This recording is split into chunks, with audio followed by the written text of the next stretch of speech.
ओम नमो भगवते वासुदेवाय। श्रद्धालु भक्तों, श्रीमद् भागवत महापुराण के सप्तम स्कंद के 8वां अध्याय के अंतर्गत नृसिंह भगवान का प्रादुर्भाव, हिरण्यकशिपु का वध एवं ब्रह्मादि देवता द्वारा भगवान की स्तुति का वर्णन है। इसके पूर्व जहाँ तक आप कथा श्रवण कर चुके हैं उसके आगे का प्रस्तुतिकरण करता हूँ। श्री नारद जी कहते हैं, महाराज युधिष्ठिर, हिरण्यकश्यपु सोचने लगा, हो न हो महामायावी विष्णु ने ही मुझे मार डालने के लिए यह ढंग रचा है, परंतु इसकी इन चालों से हो ही क्या सकता है। इस प्रकार कहता और सिंहनाद करता हुआ दैत्यराज हिरण्यकशिपु हाथ में गदा लेकर नृसिंह भगवान पर टूट पड़ा, परंतु जैसे पतंगा आग में गिरकर अदृश्य हो जाता है, वैसे ही वह दैत्य भगवान के तेज से कारण भीतर जाकर लापता हो गया। समस्त शक्ति और तेज के आश्रय भगवान के संबंध में ऐसी घटना कोई आश्चर्यजनक नहीं है, क्योंकि सृष्टि के प्रारंभ में उन्होंने अपने तेज से प्रलय के निमित्तभूत तमोगुण रूपी घोर अंधकार को भी पी लिया था। तदंतर वह दैत्य बड़े क्रोध से लपका और अपनी गदा को बड़े जोर से घुमाकर उसने नृसिंह भगवान पर प्रहार किया।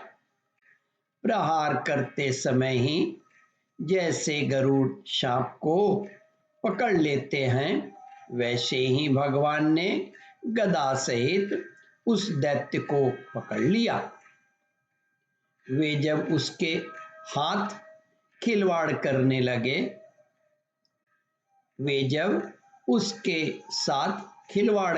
लगे, तब वह दैत्य उनके हाथ से वैसे ही निकल गया जैसे क्रीड़ा करते हुए गरुड़ के चंगुल से सांप छूट जाए।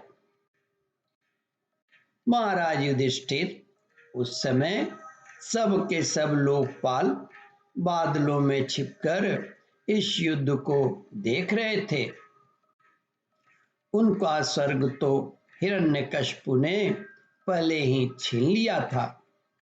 जब उन्होंने देखा कि वह भगवान के हाथ से छूट गया है, तब वे और भी डर गए। हिरण्यकशिपु ने भी यही समझा कि नृसिंह ने मेरे बल वीर्य से डरकर ही मुझे अपने हाथ से छोड़ दिया है।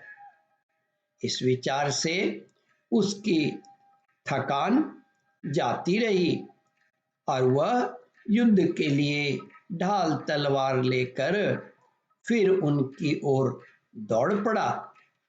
उस समय वह बाज की तरह बड़े वेग से ऊपर नीचे उछला कूदकर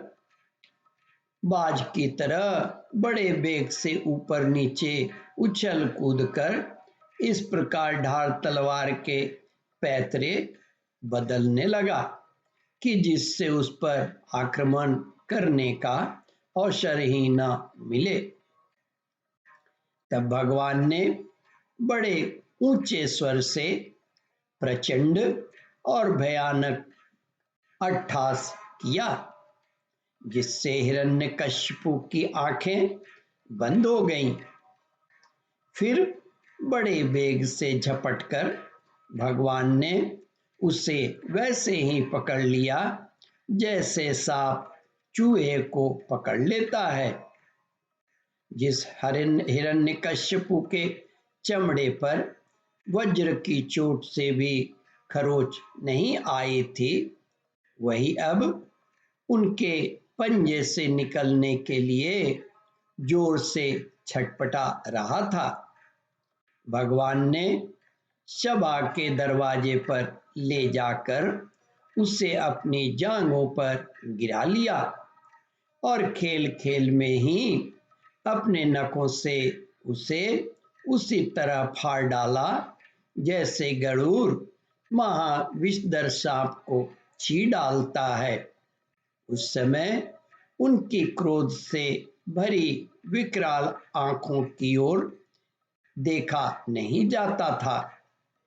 वे अपनी लपलपाती हुई जीभ से फैले हुए मुंह के दोनों कोने चाट रहे थे। खून के छींटों से उनका मुंह और गर्दन के बाल लाल हो रहे थे। हाथी को मारकर गले में आंतों की माला पहने हुए मृग राज के समान उनकी शोभा हो रही थी। उन्होंने अपने नखों से हिरण्यकश्यपु का कलेजा फाड़कर उसे जमीन पर पटक दिया। उस समय हजारों दैत्य दानव हाथों में शस्त्र लेकर भगवान पर प्रहार करने के लिए आए, पर भगवान ने अपनी भुजा रूपी सेना से,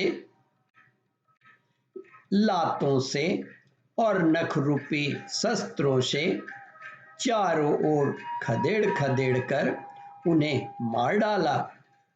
ओम परमात्मने नमः।